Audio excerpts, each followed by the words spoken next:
Ramlati Ali, bonjour. Bonjour. Merci d'avoir accepté notre invitation. Ah ben, je vous en prie. Vous êtes, Madame le député, co-rapporteur d'un rapport sur le logement qui met en avant 53 propositions pour le logement en Outre-mer. Alors, ça ne concerne pas que Mayotte, ça concerne plus largement tout l'Outre-mer. Quelle différence, finalement, entre ces propositions et le plan logement Outre-mer sur la période 2019-2022 ? Alors, la mission d'information, c'était axée sur les départements, notamment, et puis aussi les territoires qui sont encore dans l'article 74. La différence, c'est que nous, on essayait de voir le mal logement, l'habitat insalubre, et faire des rapports, il y en a eu des milliers. Ah oui. Et là, le but, c'était de mettre le doigt là où ça fait mal, c'est-à-dire quel est le problème actuellement et quelles sont les solutions que nous pensons qui pourraient être mises en place assez rapidement pour sortir un petit peu nos territoires dans ce problème de logement. Mais le rapport, en tout cas, rappelle qu'à Mayotte, il y a un problème de foncier. Mais on n'a pas besoin d'un rapport pour le dire, on le sait. On le sait, mais le problème de foncier étant connu, ça oui. c'est sûr, oui. Mais il faut rappeler les solutions aussi pour sortir de ce problème de foncier. Et c'est quoi la solution? Mayotte, on a l'exiguïté d'abord. Et puis, le plus gros des problèmes, c'est les terrains privés sont tous dans la majorité dans l'indivision. Oui. On a en place à Mayotte la commission d'urgence foncière qui devait s'arrêter là en fin 2022. Là, par un amendement que j'ai porté moi, ça a été rapporté en fin 2023. À la suite, pour la suite, donc il faudrait qu'on prévoie la suite donc, de cette commission d'urgence foncière qui a fait du beau travail sur le terrain, mais qui n'est pas connu de la population encore. Et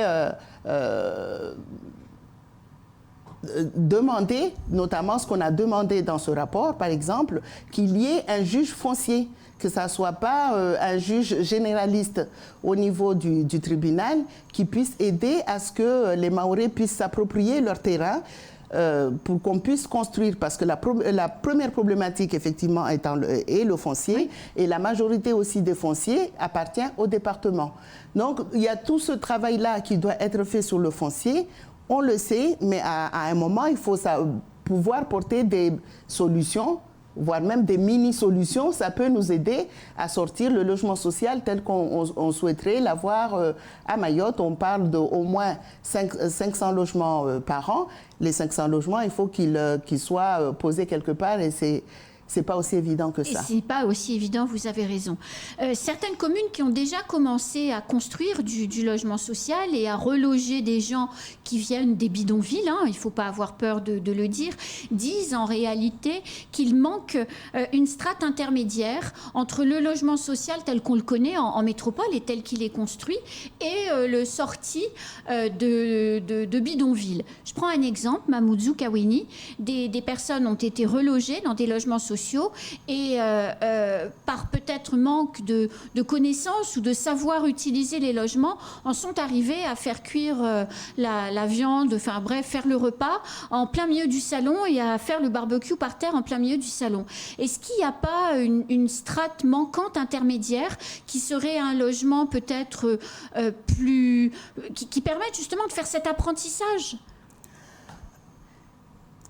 C'est un problème sur lequel je m'étais penchée, moi, en tant que présidente de la CIM à l'époque. Oui. Pour dire que le logement social, c'est une solution et il faut qu'on prévoie notre foncier à Mayotte en hauteur. Oui. Puisque on est, ce que je le disais tout à l'heure, il faut savoir densifier et la densification voudrait que ça soit des bâtiments. Or, notre style de vie, notre mode de vie ne s'y prête pas. Exact. Donc, oui, cet apprentissage peut-être, mais on a vu déjà le problème qui se pose à Marseille, là où il y a beaucoup de Mahorais. On a toujours, même à Marseille, on continue à faire nos manzarakas, même si c'est des mini manzarakas, on les fait quand même avec nos grands popotes et tout ça. Et ça pose ce genre de difficulté où on veut poser les marmites dans des appartements. Et donc le problème se pose ici. Maintenant, comment les résoudre? Je pense qu'il faudrait qu'il y ait des espaces aménagés, parce qu'on ne peut pas dire que parce qu'on a des styles de vie qui font que, et ne pas densifier. On n'a pas le choix. On n'a pas le choix. On n'a pas le choix. Mais il faudrait qu'à un moment, on prévoit des espaces aménagés pour que ce genre de manifestation puisse continuer. Mais le problème qui se pose actuellement à Mayotte, c'est que même à des endroits où on a prévu ces espaces, on trouve des personnes qui vont aller mettre un logement dedans.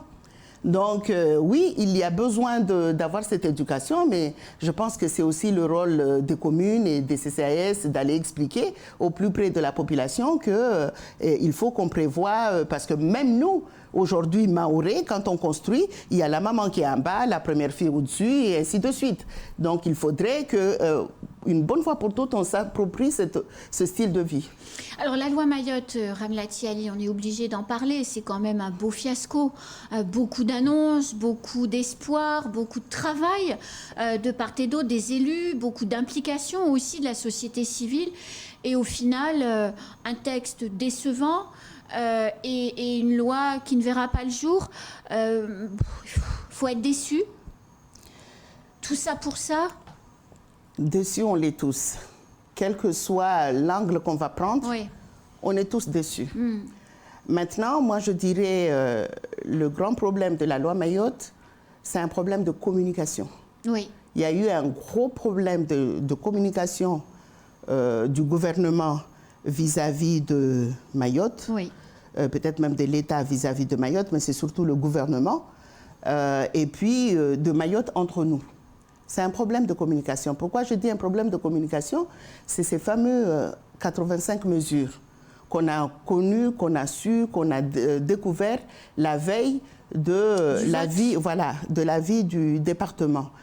On se retrouve, en tout cas ce qui s'est passé là, c'est que le département demande parce que moi j'ai vu un premier travail qui a été fait par le département qui était assez intéressant, mais les demandes qui étaient mises dedans, c'est des demandes qui se retrouvaient déjà dans les 85 mesures. Oui, donc je pense que si le gouvernement avait communiqué suffisamment en amont concernant les 85 mesures, peut-être qu'on n'aurait pas eu ce vote défavorable, parce que bon, il fallait donner un avis. Ça a été un avis défavorable, là où moi je m'attendrais à un avis réservé, voire très réservé. Alors, parce qu'il y avait effectivement plusieurs étages à la fusée. C'est vrai que le MOM a essayé de rétro-pédaler après pour réajuster la communication, mais c'était trop tard. Il y avait le texte de la loi, les 85 mesures, la circulaire de sécurité, de lutte contre l'immigration clandestine qu'on a aussi connue quelques jours avant le vote. Et il y a cette fameuse circulaire de politique judiciaire que le garde des Sceaux devait signer vendredi et qu'il ne signera pas puisqu'il n'est pas là. Quand est-ce qu'elle va être signée? Maintenant, quand est-ce qu'il va être signé? Je suis un petit peu comme vous. Je pose la question, je l'ai posée aux concernés. C'est vrai qu'on a eu cette date qui, moi, personnellement, ne m'a pas été confirmée le jour où je l'ai entendue ici. J'ai tout de suite posé la question aux concernés, mais cette date-là ne m'a pas été confirmée comme ça. Donc, on m'a dit que visite, oui, mais cette date-là, ce n'était pas la bonne. Donc, maintenant, j'espère quand même qu'avant que les visites soient définitivement arrêtées, sinon que ça soit que politique, oui, j'espère quand même qu'il va venir à Mayotte pour signer cette circulaire, sinon qu'il le fasse depuis Paris. Nous, ce qui compte pour nous, c'est d'avoir le contenu, absolument. Sébastien Lecornuc est à La Réunion en ce moment même. Il vient sur une visite de 2 jours pour constater Batsiraï, pour être aux côtés de la population, ce qui est normal pour un ministre des Outre-mer. Nous, on a des assassinats terrifiants à coups de chombo où on découpe des gens, des pères de famille qui sont tués à coups de palette. Et il ne vient pas, nous, pour témoigner de son soutien alors qu'on souffre. Je peux le comprendre, mais encore une fois, moi je dirais que le déplacement en soi, ce n'est pas ce qui est le plus important.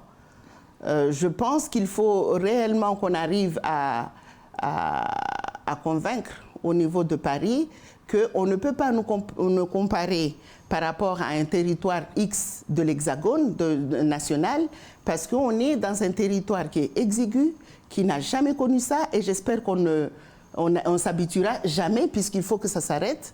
Et dans un territoire où la majorité de ces crimes, parce que c'est le mot, sont commis par des jeunes. Alors, dans un territoire où la moitié de la population, sinon un peu plus, est à moins de 20 ans, il est très important que le gouvernement prenne ça avec sérieux. Et pour moi, c'est ça qui compte. C'est pour ça que je dis que cette circulaire, il faut qu'il soit signé, que ce soit un déplacement ou pas, c'est le contenu qui nous intéresse. C'est intéressant. Et faire en sorte que nos voyous comprennent que la force, elle est de l'autre côté, pas de la leur. Alors, Ramlati Ali, vous terminez votre premier mandat de député et ça me brûle les lèvres. Allez-vous être candidate, Ramlati Ali, pour un second mandat? Je pense que c'est trop tôt pour dire ça. C'est trop tôt. Je suis encore parlementaire jusqu'en juin 2022. Il y a encore du travail. Je vous ai dit qu'il faut qu'on arrive à convaincre et tout ça. Donc, j'ai encore du travail à faire en tant que parlementaire, puisque je le suis encore. Et puis, on a les présidentielles. On fait les présidentielles et une fois que ça sera fait, à ce moment-là, donc, je vous dirai, on saura si voilà, vous êtes absolument. Candidate Absolument. ou si vous ne l'êtes pas. Absolument. Qu'est-ce qui pourrait vous décider à ne pas y aller? Parce qu'on sent que vous avez envie quand même. Qu'est-ce qui pourrait vous décider à ne pas y aller? L'échec d'Emmanuel Macron? C'est une des raisons. C'est une des raisons. Moi, y aller pour y aller, je dirais même ça ne m'intéresserait pas. J'irai si je sens que j'ai encore des choses que je peux apporter. Des choses à apporter dans ce territoire, on en a tous. C'est un territoire où il y a beaucoup à faire.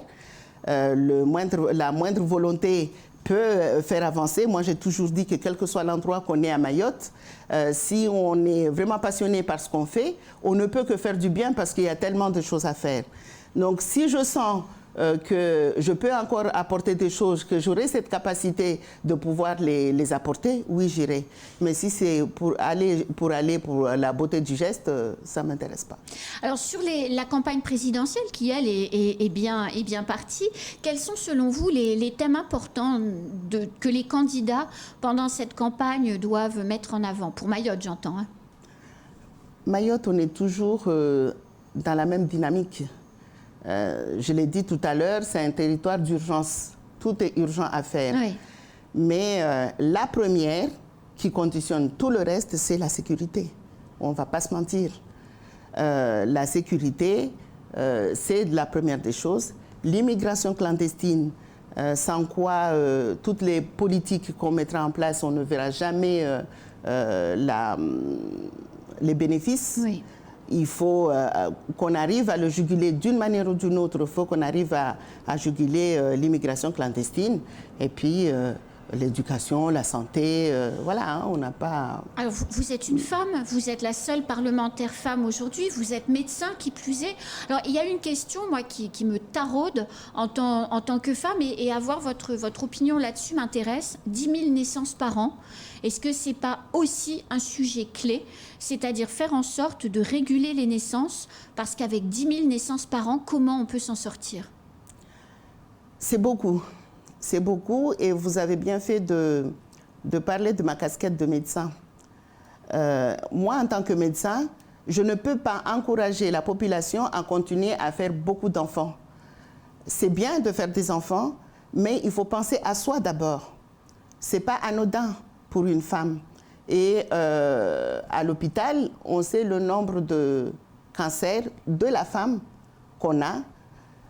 Je ne dirais pas que c'est les enfants, mais il y a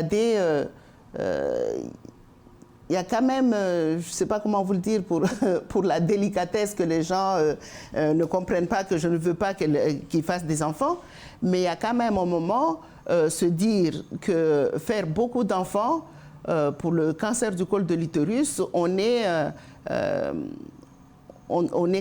c'est quand même un facteur de risque pour la femme. Donc il faut que les femmes comprennent qu'il faut qu'ils espacent les naissances, qu'ils limitent les naissances. Rien que ça. Puis après, sur le plan économique et du territoire, évidemment, si on a 3 000, 4 000, allez, 5 000 naissances, prendre en charge ces enfants-là, que ce soit pour les institutions ou même pour la famille, c'est différent que d'avoir 10 000 naissances. On est d'accord. Voilà, donc il faut absolument. Et à un moment, on avait fait cette politique de prévention, d'explication avec le 1, 2, 3 bases qui avait marché avec la génération des Mahoraises de l'époque, qui ne tient plus aujourd'hui. Plus on explique, on a l'impression que plus on explique, plus les femmes font des enfants. Donc il faut qu'à un moment, on arrive à cette politique de 1, 2, 3 bases pour qu'on arrive à tenir ce territoire correctement. Oui, mais la situation est différente. Vous le disiez vous-même, c'était des femmes mahoraises. La régulation des naissances faisait partie des critères pour pouvoir évoluer, travailler, etc. C'était pas extrêmement compliqué de convaincre en réalité. Là, la situation est différente. Les femmes qui font des enfants, c'est des Comoriennes qui veulent des papiers. Et faire un enfant, c'est le Graal pour pouvoir rester sur le territoire. Comment on convainc dans une telle situation une femme de ne pas faire d'enfant ? Je ne crois pas qu'en faisant 5-6 enfants, c'est ça qui va faire que les gens ont des papiers rapidement. Qu'ils me disent qu'il faut un enfant sur le territoire. À l'époque, c'était vrai parce que, quelle que soit la situation, l'enfant était reconnu français. Maintenant, avec les fameux amendements Tani et puis ce qu'a prévu le ministre de l'Intérieur et puis le ministre des Outre-mer a prolongé le délai d'1 an, oui. Je ne crois pas que ça soit la solution pour être français. C'est une solution pour augmenter la délinquance, oui, et l'insécurité, oui, puisqu'on n'arrive pas, elles n'arrivent pas, puisque, encore à Mayotte, il faut le dire aujourd'hui, que élever des enfants, c'est l'affaire des femmes. Donc, elles n'arrivent pas à gérer ces enfants et on se retrouve dans la situation qu'on a aujourd'hui. Et moi, pour avoir été premier magistrat, je ne dirais pas que ces parents-là sont à l'aise. Parce que moi, en tant que premier magistrat, j'ai eu des parents qui sont venus me voir pour me dire qu'ils en ont marre de leurs enfants, qu'il fallait que je prenne ces enfants-là pour aller les mettre en prison. Mais comme ça. Donc, aujourd'hui, il faut tout simplement que ces femmes-là se disent que pour pouvoir élever leurs enfants correctement, il faut qu'ils en fassent moins. Et c'est tout. Quelle que soit la femme, il ne faut pas que ce soit que la femme mahoraise qui a compris et qui, maintenant, comme la femme mahoraise fait de plus en plus de longues études, oui. Ça régule tout seul. Et de belles carrières. Et de belles carrières, ça régule tout seul les naissances. Mais elles, ces femmes d'origine étrangère qui sont dans ce territoire, il faut qu'elles pensent à leur santé et il faut qu'ils pensent à l'éducation de ces enfants-là et limiter les naissances et se dire que ce n'est pas parce qu'ils ont eu 10 000 enfants à Mayotte qu'ils auront le plus vite la nationalité française. C'est déjà la fin de ce temps de parole, Ramlati Ali, ça passe hyper vite. J'espère que fin avril, vous reviendrez sur le plateau pour annoncer votre candidature aux législatives. Je ne doute pas que vous le serez candidate. C'est promis, je viendrai, quel que soit. Génial. Merci beaucoup en tout cas du temps que vous nous avez consacré. À très bientôt. Merci à vous. C'est la fin de ce temps de parole. Tout de suite, la suite de nos programmes.